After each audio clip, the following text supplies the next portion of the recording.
بسم الله الرحمن الرحیم. نن زمونږ د الفقه الميسر 70 نمبر درس دی. د غسل مستحب وایو یاره چې غسل کله مستحب کیږي په انسان باندې، یعنی کله انسان ته په غسل کولو باندې ثواب ملاویږي په کمو کمو موقعو کې. نو نن انشاءالله هغه وایو جی. مونږ دې نه مخکې درسونو کې ویلیو یاره غسل چې دی د غسل درې قسمونه دي، یو فرض وي او یو چې دی مسنون وي سنت، او یو مستحب وي مندوب ورته وایي مستحب ته. نو غسل کله فرض کیږي دې باندې خپل درس کړی، بیا د دې نه پس غسل کله مسنون شي نو په دې باندې خپل درس کړی، او غسل کله مندوب یعنی مستحب. مستحب یعنی پسندیده چې ډېر زیات خوښ ترین عمل دی، کوي کې ثواب پې درته ملاویږي، کوي نه کې ګناهګارېږي نه. نو دغه خبره پکې ده، که کې نو ثواب به درته ملاویږي، که نه کې نو بس ګناهګارېږي پې نه، ثواب هم درته نه ملاویږي او ګناه هم درته نه ملاویږي. دغه ته مستحب وایي. نو دغه تا ته وایي چې یاره کله درته په دې غسل کولو باندې د ثواب دپاره انسان کله غسل وکړي نو هغه درته اوس ښایي. متا معنا ده کله، یستحب معنا ده مستحب کیږي. الغسل غسل، متا یستحب الغسل، غسل کله مستحب کیږي، کله پسندیده عمل وي، غسل کله خوښترین عمل وي. ٹھیک شوه؟ نو تا ته اوس دغه وایي. و یستحب فعل مضارع ده، د دې معنی ده مستحب دی، مستحب کیږي. الغسل غسل، لمبلو ته غسل وایي. ٹھیک شوه؟ فی معنی ده کی، او سور چې دی سور دا د صورتون جمع ده. صورتون یو شکل ته وایي، سور معنی ده ډېر شکلونه. نو سورون فی السور الآتیه، شکلونه، سور معنی ده شکلونه، او آتیه معنی ده راتلونکي. نو تا ته وایي ویستحب الغسل، غسل مستحب کیږي فی السور الآتیه. فا حرف جر دی، السور موصوف دی، الآتیه صفت دی. نو اول به صفت معنی وکړي، بیا به موصوف وکړي، بیا به د حرف جر معنی وکړي. راتلونکي شکلونو کې غسل مستحب دی. راتلونکي یعنی د راتلونکي خبرو کې، نو دلته ورله د خبرو دپاره سور استعمال کړی. نو راتلونکي خبرو کې غسل مستحب دی، راتلونکي شکلونو کې غسل مستحب دی، راتلونکي کمې خبرې چې دي په دې کې غسل مستحب دی. نو تا ته اول وایي فی معنی ده کې لیله شپې ته وایي، شپه. نصف نیمه یادوي، نصف آدا، اردو کې ورته آدا وایي، پښتو کې ورته نیمه وایي، نیمه. او من معنی ده نه. او شعبان دا د رمضان نه مخکې چې کومه میاشت وي، د روژې میاشت نه چې کومه مخکې میاشت وي هغې ته د شعبان میاشت وایي، شعبان. ښه جي. نو تا ته وایي چې اول نمبر په کومه شپه باندې یعنی کله غسل مستحب کیږي د ثواب ذریعه جوړیږي. نو اول درته وایي فی لیلة النصف من شعبان، د شعبان په 15مه شپه باندې. واجب د شعبان میاشت چې نیمه شي که نه هغې ته نصف شعبان وایي، نصف شعبان. د نصف شعبان په شپه باندې یعنی 15 شعبان چې دی که نه 15 شعبان، نو د 15 شعبان په شپه باندې چې دی په دغه باندې غسل یعنی سبا 15 شعبان دی، نن د ماسخوتن نه دا د 15 د نصف شعبان دی ته وایي چې سبا ورځ د 15 شعبان وي نو نن د شپې نه نصف شعبان دی ته وایي. نو دغه شپه باندې غسل کول دا مستحب دی. وجه دا ده چې په دې شپه کې د انسانانو رزق تقسیمیږي، په دې باندې فیصلې کیږي چې یاره کم خلک به په دې کال کې مړه کیږي، د چا به څومره عمر وي، چا باندې به څنګه تنګي راځي، په چا به خوشحالیانې راځي، په چا باندې به بیماریانې راځي، په چا ته به الله صحت ورکوي. دا ټولې فیصلې په دې 15 شعبان باندې کیږي. د رمضان نه د روژې د میاشتې نه او مخکې کومه میاشت وي هغې ته شعبان وایي. د دې شعبان په 15مه شپه باندې نو په دغه کې الله پاک د هر چا دعاګانې قبلوي. نو دغه شپه اصل کې دغه شپه کې عبادت کول ډېر زیات ثواب لري. نو د دغه شپې د عبادت دپاره انسان غسل وکړي دا مستحب ده. ٹھیک شو جی. نو فی لیلة النصف من شعبان د شعبان په نیمه یعنی نیم شعبان په شپه باندې د نیم شعبان یعنی 15 شعبان په شپه باندې بیا درته وایي فی لیلة القدر فی معنا ده کې او لیله شپه څنګه مخکې لیله راله لیلة النصف من شعبان دلته لیکلي لیلة القدر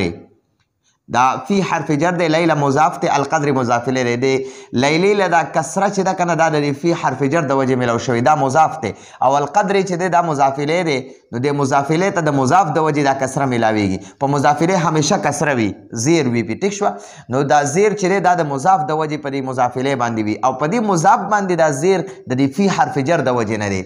نو فی لیلة القدر د قدر شپه کې قدر شپه څه ته وایي لیلة القدر چې کومه وي په دې رمضان کې آخري په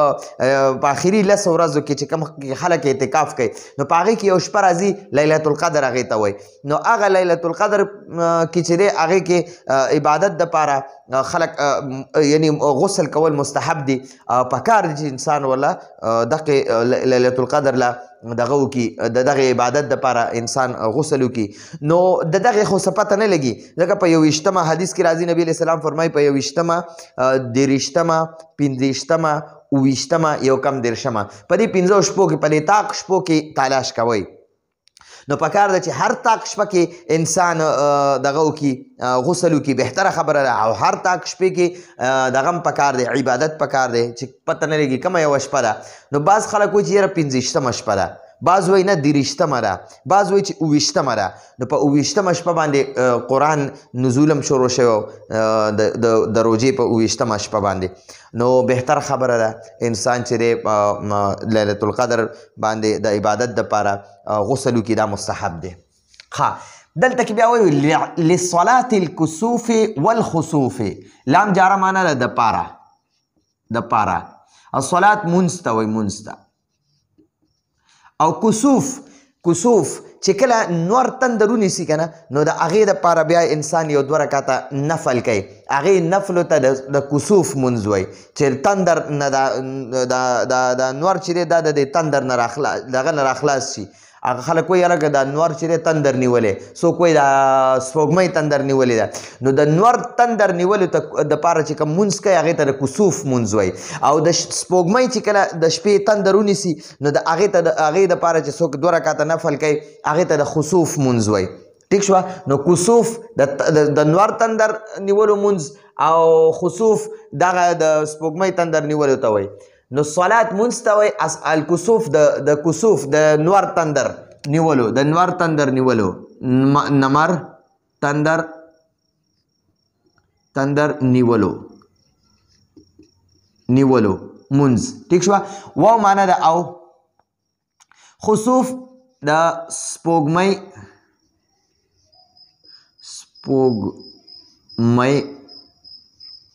تندر نیول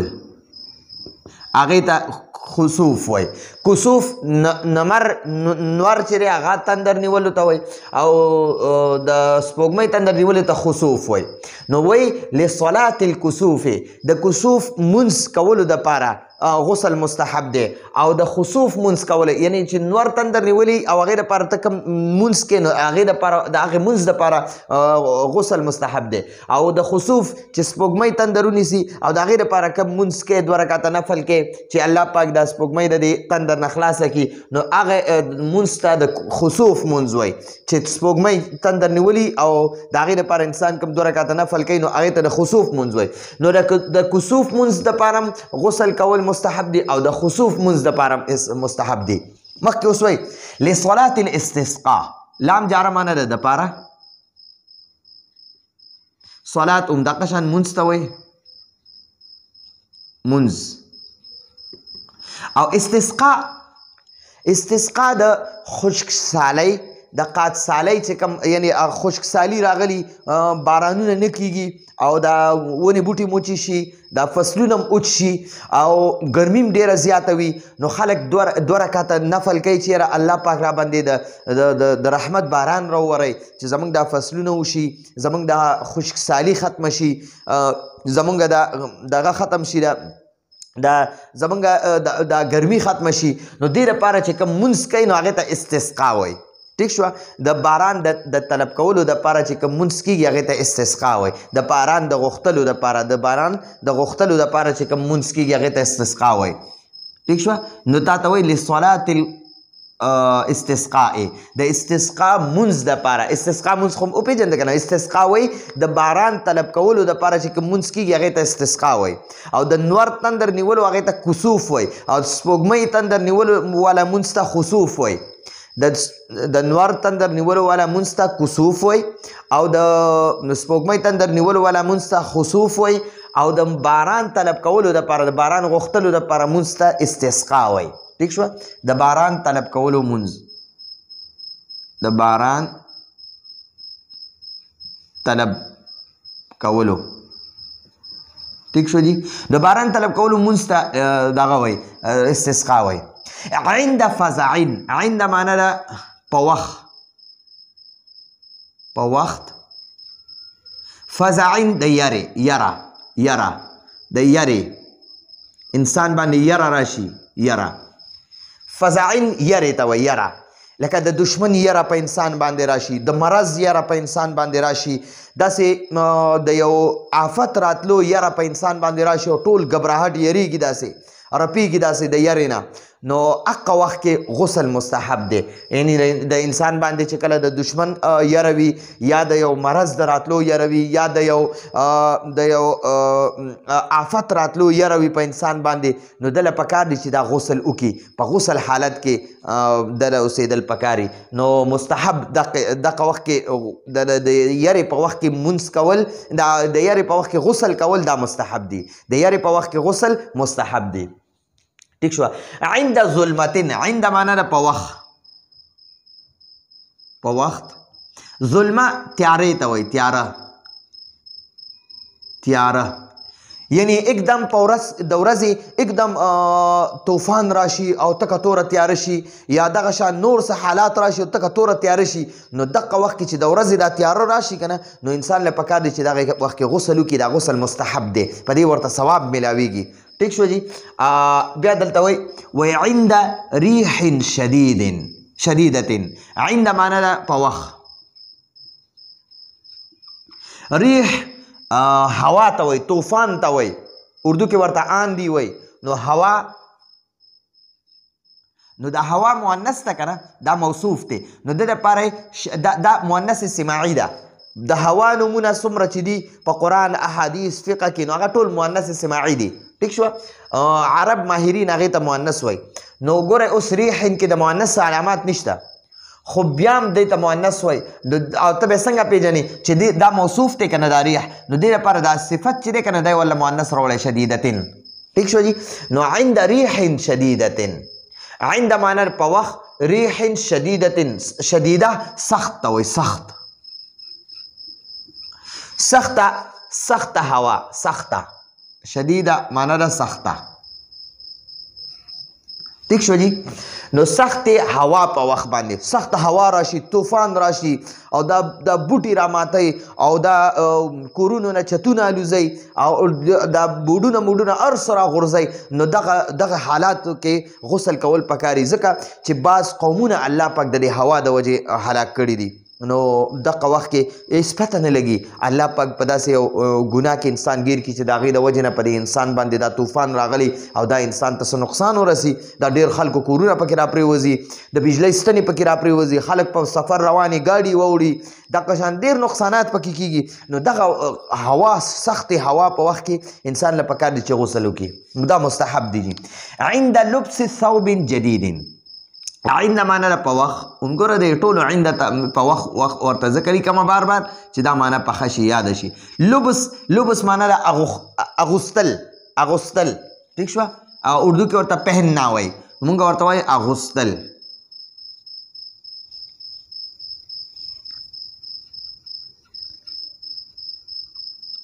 اغوستل ٹھیک شو ثوب کپڑے ته وایي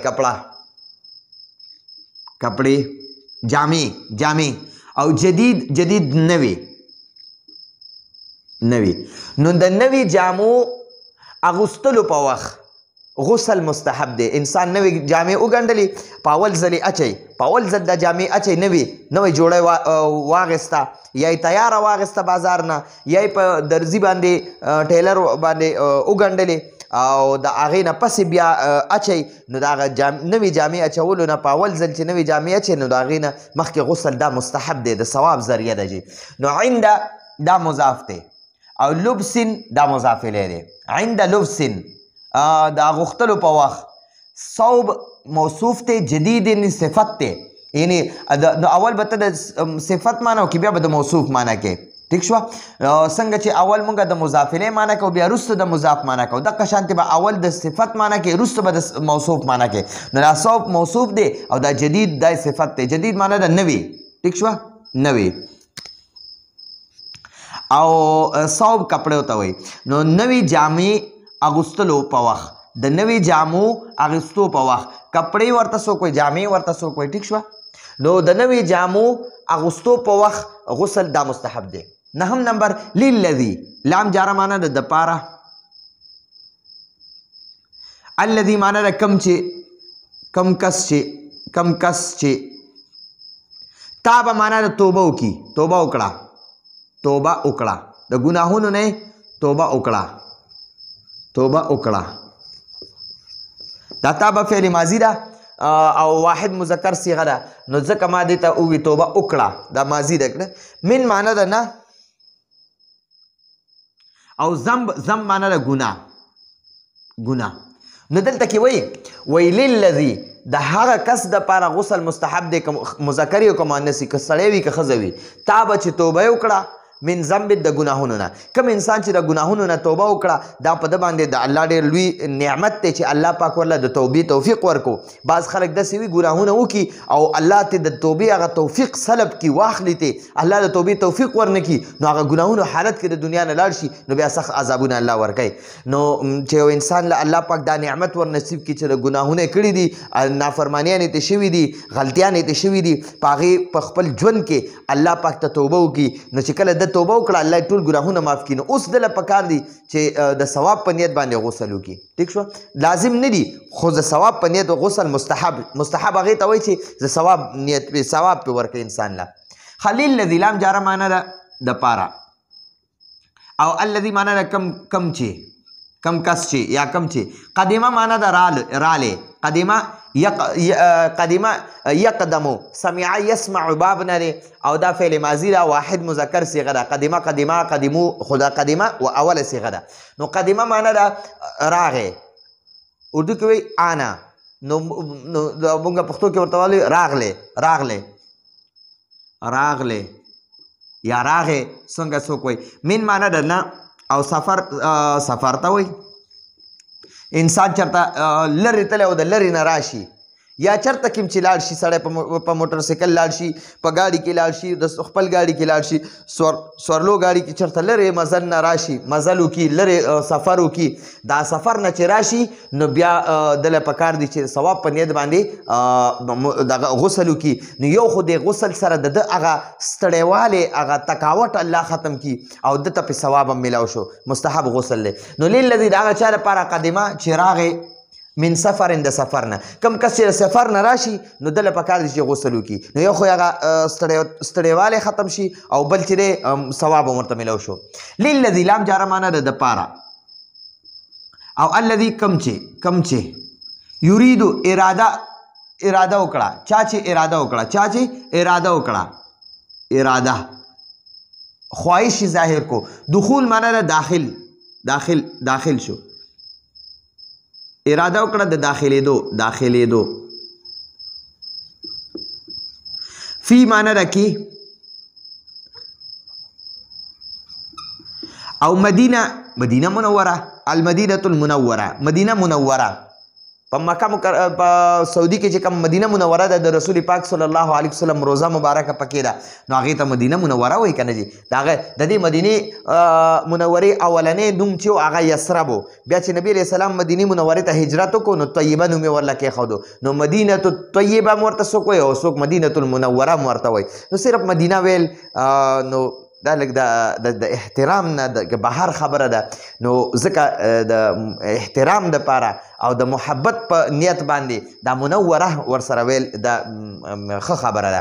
نو للذي د هغه چا دپاره یرید الدخول چې د داخلېدو اراده وکړي، خواهش وکړي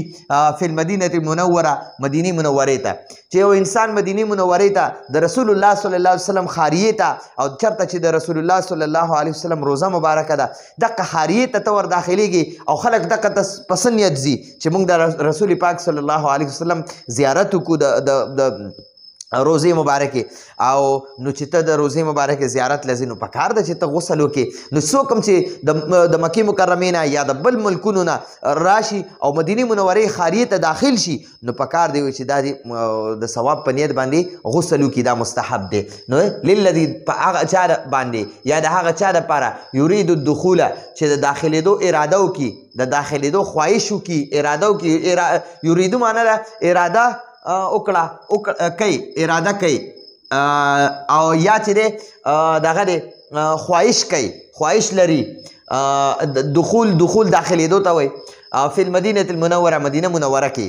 مدینه منورې ته د داخلېدو چې څوک خواهش لري یا اراده کوي نو هغه له پکار دي چې غسل وکړي. ٹھیک شوه، د مستحب دی په هغه باندې. للذي لام جاره معنی ده د پاره، الذي کم کس چې کم یا کم چې یریدو اراده کوي یا خواهش لري، اراده کوي. اراده یریدو، دا یریدو چې فعل مضارع ده، واحد مذکر صیغه ده. الدخول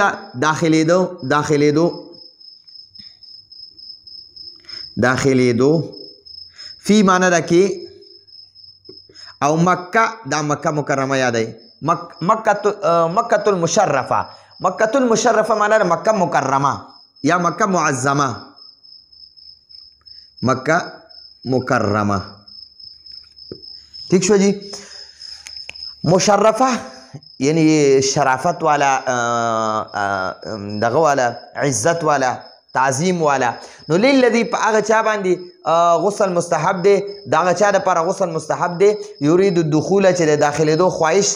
کوي یا د داخلېدو خواهش یې وکړو یا د داخلېدو اراده یې وکړه فی مکة المشرفه، مکه مکرمې ته. دا مکه مکرمه چې دا په سعودي ملک کې دا د الله پاک کور دی، دغه مکه مکرمه کې بیت الله شریف. نو دغلته خلک ځي د عبادت دپاره، خوش قسمته خلک وي، حاجیان د حج دپاره لاړ شي، بیا د بیت الله شریف طوافونه کوي. دغه شان دغه چې دي د عمرې والا کسان هغه چې د عمرې په نیت باندې لاړ شي هلته کې بیا د بیت الله شریف طواف کوي. نو دا طواف هم د مونځ په شانتې ثواب میلاویږي. نو څنګه چې انسان ته په مونځ ثواب میلاویږي دغه شان د بیت الله شریف د طواف. نو څوک هم چې مکه مکرمه خاریه ده، دا مکه مکرمه خاریه ده، بیت الله شریف دا بیا د الله پاک کور دی. نو مکه مکرمه خاریه ده، نو دغه خاریې ته چې څوک داخلېدو خواهش لري یا داخل شو نو دله پکار دی چې ثواب پې میلاویږي، دغه غسل دی وکړي. دغه وخت کې دا غسل مستحب دی. عند معنی ده په وخت، په وخت. وقوف ایسارېدلو ته وایي، ودرېدلو ته وایي، وخت تېرولو ته وایي. نو دلته به موږ ولیږي ایسارېدل، ایسارېدل. بمزدلفه، مزدلفه کې با جاره معنی بدلته وکړي کې، او مزدلفه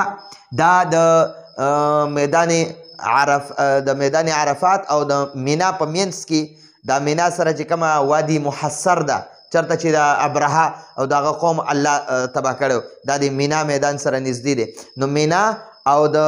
عرفات په منځ کې مزدلفه یو مقام دی. حاجیان صاحبان هلته کې بیا د شپه تیری، دا په دې باندې دغه شپه تیرول واجب دي. نو مزدلفه دا یو میدان دی، هلته کې د حاجیان صاحبان هلته کې ایسارېږي. نو مزدلفه هغې ته مزدلفه وایي. مزدلفه دا صرف په حاجیانو باندې وي، ګره عمرې والا باندې دا نه ښه. دغه ځای کې قیام، دغلته کې وقوف کول، قیام کول، ودرېدل، وخت تېرول، شپه تېرول دغلته. نو دغلته کې دغه دی جي دغه په حاجیانو باندې واجب دي. عمره والا کې دغه نشته عمره والا صرف لاړ شي د بیت الله شریف طواف وکړي او د صفا مروه سعی وکړي او لاړ شي سړو دپاره خپل سر ګنجې کول کټا کول او د ښځو دپاره بس خپل د دې یو ګوتې د بند دومره ویښته کټ کول بس دغه عمره ده بیت الله شریف طواف صفا مروه سعی او حلق کول یعنی حلق د سړو دپاره حلق کول ویښته کټا کول سر کټا کول او د ښځو دپاره د یو بند دومره ویښته کټ کول بس دغه دی جي او احرام به ورله تړي د احرام حالت کې به طواف او سعی کې ٹھیک شو جی ښه نو دغه عمره ده بس مکمل او حج چې دی نو هغه به عمرې به مو کې بیا به د هغې نه پس د حج په ورځ باندې احرام وتړي منا کې به پنځه مونځونه کوي بیا به د هغې نه پس په دغه کې به قیام کې په عرفات کې بیا د ماښام مونځ چې هلته د ماښام اذانونه چې وشي مونځ به نه کې بغیر د مونځ د ماښام مونځ به نه کې او هلته نه به واپس را روان شي نو مزدلفې میدان ته به راشي مزدلفه نو هلته به بیا د ماښام او د ماسخوتن مونځ په یو ځای وکړي یو اذان به وکړي بس اول به د ماښام جمع وکړي او بیا به د هغې نه پس د ماسخوتن جمع وکړي ٹھیک شو جی نو هغې مزدلفې کې به بیا خپله شپه تېره کې آرام پکې وکړه ښکلې پکې وده شه سهار به بانګونو وخت کې راپاسې او دغه وخت کې قیام چې دی بهتره خبره ده بانګونه د فجر داخلېدو وخت نه مخکې انسان پاسي غسل وکړي دغه وخت کې غسل مستحب دی او بیا د نور راختلو نه لږ مخکې د دغلته نه واپس روان شي مینا ته لاړ شي هلته شیطان ولي که نه نو هغې ته رمی جمرات وایي نو اوله غټ شیطان په دغه ورځ باندې ولي نو مزدلفه کې شپه تېره کړي ټیک شوه نو دغه ته د مزدلفې قیام ته وقوف مزدلفه وایي صبیحه سحر وخت سحر یعنی سار کې ټیک شوه سحر وخت یوم ورځ ته وایي ورځ او نحر قربانۍ ته وایي قربانی د قربانی په ورځ نو نحر دا لسمه ذوالحجې باندې وي دا قربانی خلک په لسمه ذوالحجې د حج په ورځ د حاجیانو حج نه وي هغې خو به سوال ته کې د حج د حاجیانو اختر نه وي غټ اختر نه وي د غټ اختر مونځ نه وي د حاجیانو ټیک شوه نو یوم النحر د قربانۍ ورځ یادوي نو قربانۍ اکثر نه بلکې د اختر د غټ اختر په ورځ باندې عید الاضحی ورته وایي نو غټ اختر په ورځ باندې قرباني وي ټیک شوه نو تا ته وایي عند الوقوف د وقوف په وخت د وقوف یعنی د ایسارېدو په وخت بمزدلفه په مزدلفه کې د ایسارېدو په وخت صبیحته سحر وخت کې یوم النحر د قربانۍ په ورځ د قربانۍ په ورځ سحر ټایم کې سحر وخت بمزدلفه په مزدلفه کې عند الوقوف د وقوف په وخت یعنی سحر وخت کې چې دی که نه د مزدلفې په سحر باندې مزدلفې شپه دې تېره کړه مزدلفه مقام کې او چې دا سحر داخلېږي که نه دقه وخت کې غسل مستحب دی نو دقه درته وایي لطواف الزیارت لام جاره معنی ده د پاره او طواف د بیت الله شریف نه غیر چاپیره و چکر وخلو ته طواف وای ښه یو طواف کې و چکر وي د بیت الله شریف نه به داسې په خي طرف باندې تاویږي دغه ته طواف وای د بیت الله شریف چکر طواف بس هغه په طواف باندې مشهور دی زیارت نو زیارت چې د طواف زیارت دا په د حاجیانو باندې وي طواف زیارت چې کله هلته کې رمی جمراتو کې د غټ اختر په ورځ باندې بیت الله شریف نه د مینا میدان نه لاړ شي او هلته کې رمی جمراتو کې هغه غټ شیطان ولي نو بیا به هلته کې واپس خپل مقام ته راشي چې کله د دوی قرباني وشي نو هغې نه پس په بیا دوی خپل سر ګنجې کی او دغه د احرام به کولو کی او د هغې نه پس په بیا لاړ شي نو خپل عام ساده جامې به واچوي نو هلته کې به لاړ شي هلته کې به بیا د بیت الله شریف طواف کوي نو هغې ته طواف زیارت وایي دا اکثر په خلکو باندې فرض وي دی ته طواف فرض هم وایي طواف زیارت هم ورته وایي دا په حاجیانو فرض دی جی طواف زیارت ٹھیک شوه یا طواف فرض ٹھیک شوه نو د طواف فرض دپاره هم پکار دی چې انسان غسل وکړي دا غسل مستحب دی ثواب ذریعه ده للذي لام جاره معنی د پاره او الذي کم چې غسل غسل ورکړو میتن مړی لا کم کس چې غسل غسل ورکړو غسل ورکړو یعنی مړی ولمبولو غسل ورکړو میت مړی چا چې مړی ولمبو کنه نو کم کس چې مړی ولمبو کنه نو دله اوس په ده باندې د دپاره اوس د ثواب ذریعه ده که اونه کې ګوره څه ګناه پې نشته ښه اکثر ما ته بعض داسې کسان ووایي چې یاره مونږ داسې اورېدلي دي وایي مونږ داسې اورېدلي دي چې کم کس مړی ولمبوي نو په ده باندې اوس فرض دي چې دا به غسل کوي لکه مثلا زه یو کس مړ شوی دی او زه یې ولمبم زه ورله غسل ورکم نو ماله مستحب دي د ثواب کار دی ثواب پې میلاویږي راته ضروري نه ده لازم نه ده فرض نه ده واجب نه ده ټیک شوه نو ماله صرف د ثواب ذریعه ده چې که غسل ما فرض که مړي له غسل ورکړی دی نو اوس ماله پکار دی چې زه اوس دغه غسل وکړم نو چې څوک کم کس چې مړي له غسل ورکړي نو دغه کس له پکار دی چې بیا په خپله هم غسل وکړي نو ثواب پې میلاویږي که چا غسل ونه کړو ګوره ګناهګار نه دی ښه یو انسان د مړي له غسل ورکړو نو اوس لازم نه ده چې ګوره دا دې غسل وکړي وامر ده نو د دغه څیز لږ خیال ساتل پکار دي ځکه بعض زنانه داسې دي چې هغه نورو زنانهو ته ووایي چې ګوره که تاسو دا غسل د زنانه غسل ورکړی دا مړی چې کومه زنانه مړه ده دې له تا غسل ورکړی اوس په تا باندې غسل فرض دی داسې ورته وایي ګوره بالکل فرض نه دی غلطه یې درته ویلې ده دا فضول خبره ده نه د باندې فرض دی نه در باندې واجب دی نه سنت دی صرف د ثواب ذریعه ده چې اودې کو نو ثواب پې درته میلاویږي که اودې نه کو هېڅ ګناه نشته وامره ده نو دا په دې خبره باندې خپل ځان لږ ښه پویه کوي للذي د هغه چا دپاره غسل مستحب دی غسل میتا چې مړي له غسل ورکړی وي ټیک شوه بعد الحجامة بعد معنی ده وروستو حجامه دا د دې بدن نه وینه اوښکلو ته حجامه وایي نن سبا د دې لپاره هغه داسې پیالۍ غونته دي هغه په دې بدن باندې ولګوي او هغه ځای له بیا داسې په بلیډ باندې داسې کرخ دغه پې راکاږي داسې زخمي کړي هغې نه وینه ګنده وینه د بدن نه روځي نو دا هر کس له پکار دي چې کم از کم د 3-4 میاشتې پس دقه د بدن نه دا حجامه لازمي ده بدن نه دا ګنده وینه وښکل دا ډېره بهتره خبره ده نبي علیه صلات وسلام به په خپله دا عمل کولو هغې ته به وایي چې یاره ښکر به یې لګولو پښتو کې ورته وایي چې یاره نبي علیه السلام به ښکر لګولو ښکل مطلب دا دی د دې وینې نه داسې یو آله به وه چې د هغې سیز په ذریعې سره به د دې بدن نه وینه وښکله دا څښا وینه 3-4 میاشتې پس نن سبا په دې سکولونو کالجونو کې یا داسې په دې یونیورسټو وغیره کې یا داسې مدرسو ته اکثر راشي دا بعضې ادارې دي هغې چې دی د دې مریضانو دپاره خلکو نه دغه کوي د وینه غواړي نو دقه هم صدقه هم د سړي ته په ثواب میلاویږي نو دقه وینه چې دې ورکړه چاله دې وینه ورکړه ثواب په نیت باندې نو دغه نه هم دغه نه پس هم ته غسل وکړه دا مستحب دی یا د حجامه ولګوله د دې په ذریعې سره انسان د ډېرو مرضونو نه بچ وي چې کوم انسان وینه ورکوي که نه هر 3-4 میاشتې پس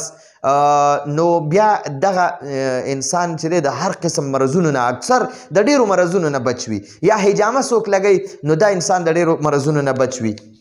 نو دا حجامه د خپل بدن نه هغه خاص آلې داسې لګېدلي وي پیالۍ غونته شیزونه یي هغه په دې بدن باندې داسې ولګوي نو هغې سره هغه ځای داسې لږ راوپړسېږي هغه ځای بیا داسې په بلیډونو ووښي هغې نه بیا وینه وځي او دغه پیالۍ پې بیا دوباره ولګوي په زخمي ځای باندې نو هغه پیالۍ ځان ته هغه وینه راکاږي ګنده وینه د بدن نه وباسي نو هغې ته حجامه وایي ټیک شوه حجامه بعد الحجامة د حجامې نه پس غسل کول دا مستحب دي للذي لام جاره معنی ده د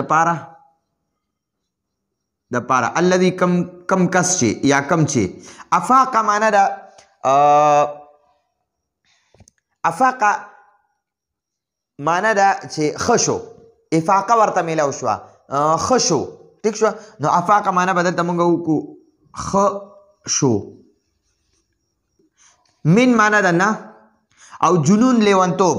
پاگل وي یا لیونی وي چې یو انسان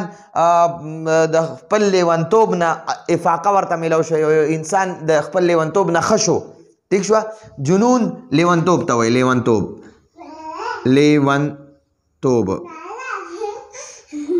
لیونتوب یا پاگل پاگل دیوانه للذي د هغه چا دپاره غسل مستحب دی افاقه چې خشو من جنونه د لیونتوب نه دیوانتوب نه پاگلتوب نه مجنونتوب نه د هغې نه انسان خشي افاقه ورته میلو شي نو هغه باندې بیا غسل مستحب دی ثواب ذریعه ده وو معنی ده او کذا معنی ده دغه شان یستحب مستحب کیږي یعنی د ثواب ذریعه کیږي للذي لام جاره معنی ده د پاره الذي معنی کم کس چې افاق معنی ده خشو من معنی ده نه اغما بیهوشی ته وایي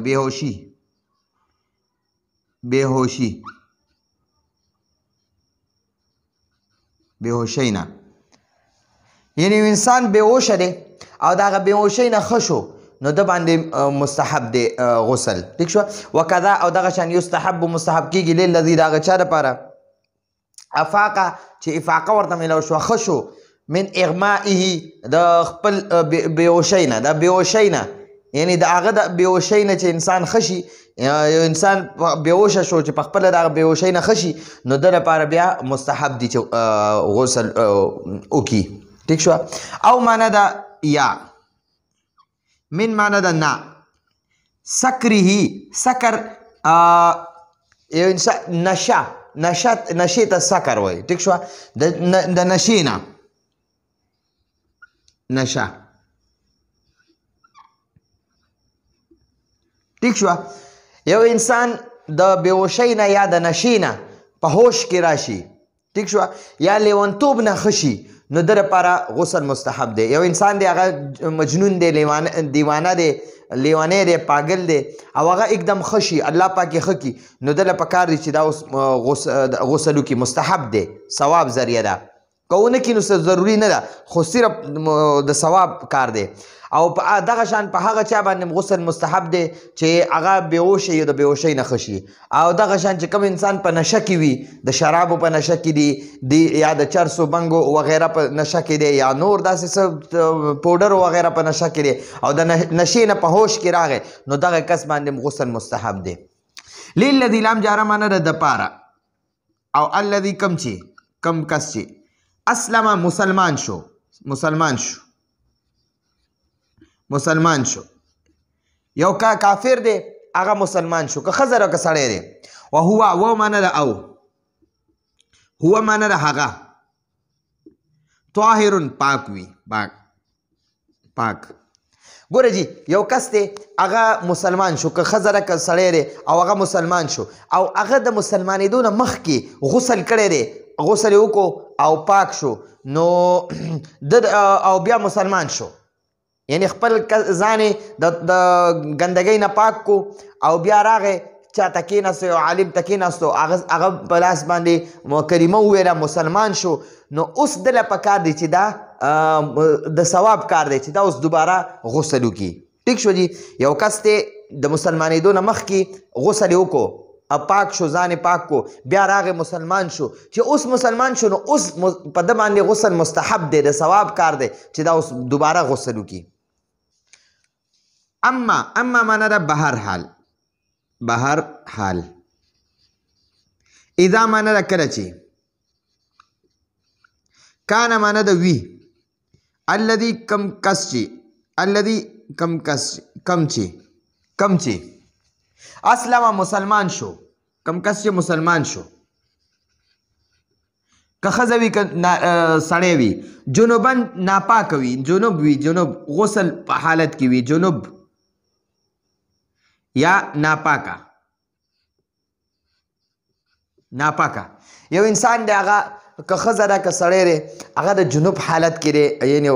غسل په ده یعنی په ده باندې چې دی غسل وغیره فرض شوی دی یا یوه ښځه ده هغه د حیض نه پاکه شوه یا چې دی د نفاس نه یوه ښځه پاکه شوه. حیض وایي چې ماهواري چې کومه د زنانو بیماري راځي هغې ته حیض وایي، او چې کومه ماشوم پیدا شي د هغې نه پس کومه وینه د زنانه نه ځي نو هغې ته نفاس وایي. نو که یوه ښځه هغه د حیض نه پاکه شوه او دغه شانتې دی د نفاس نه پاکه ده او کافره ده، مسلمانه نه ده، او یا داسې یو سړی دی هغه کافر دی او خو غسل حالت کې دی، نو دا چې اوس مسلمان شي په دغه حالت کې نو په ده باندې بیا غسل فرض دی. یو خو یو مسلمان یو سړی مسلمانېږي د مسلمانېدو نه مخکې پاک ولمبي نو بیا مسلمان شي نو بیا دغه کس چې اوس کوم مسلمان شو نو په ده غسل فرض شو، په دغه باندې غسل مستحب شو. او یو کس دی چې هغه د مسلمانېدو نه مخکې غسل نه دی کړی، که ښځه ده که سړی دی او هغه باندې غسل یعنی فرض دی نو دا چې اوس مسلمان شي نو فوراً په ده باندې غسل بیا فرض دی. ټیک شو دي. نو فا معنی ده نو، یفترض معنی ده فرض کیږي، فرض کیږي،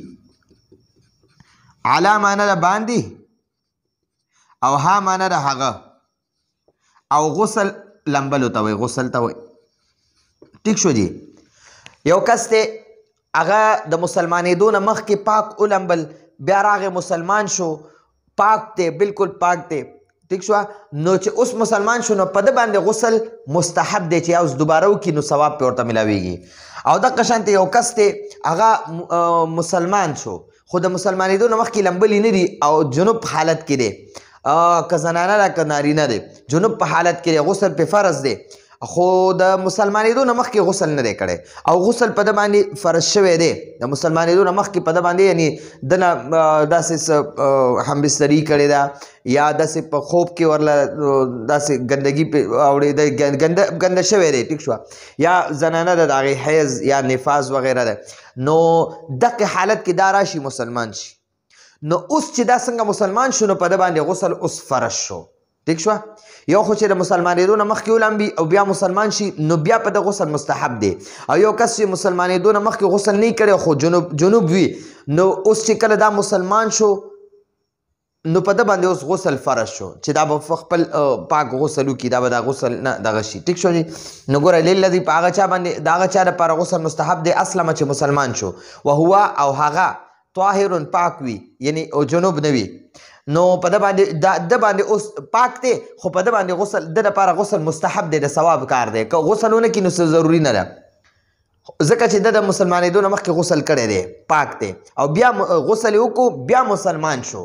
نو اوس بیا دوباره په د دپاره غسل مستحب دی، ثواب کار دی. او اما دغه به هر حال اذا کله چې کانه وي الذي کم کس چې اسلم مسلمان شو جنوبن خو جنوب دی، د مسلمانېدو نه مخکې غسل نه دی کړی او په ده غسل فرض و. ټیک شوه. نو فیفترض اوس فرض کیږي علیه په دغه کس باندې چې کم مسلمان شو که ښځه وي که سړی وي الغسل غسل، نو په دغه کس باندې اوس غسل فرض شو. نو دا تقریبا دا 18 خبرې داسې دي چې په دې حالت کې غسل مستحب دی. دا زموږ د نن ورځې درس و. راتلونکي درس پورې اجازت غواړو. هذا هو المرام والله اعلم بحقیقة الکلام.